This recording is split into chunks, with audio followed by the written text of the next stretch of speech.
My name's Joe Roberts. I am a business analyst for a group of camps. The group is Eagle Adventure Camps, and I work at a place in New Mexico near Santa Fe called Glorieta, where we have one of our camps. We have kids all ages, all the way up to adults that come anywhere from a couple nights to a week at camp, doing things like zip lines and going in the mountains, riding mountain bikes, camping, hiking. We've been collecting a lot of data for years now, but we haven't been doing much actionable.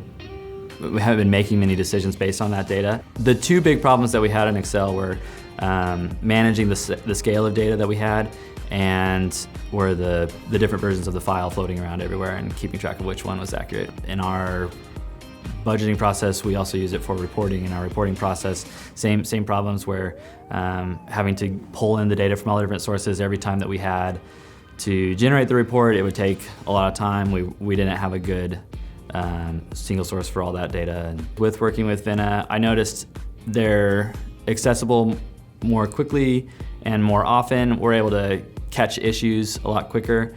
We're able to drill down into those problems a lot easier. We're able to just have a better perspective on our information and on our data and what's happening, trying to give our decision makers information that they need to make good decisions.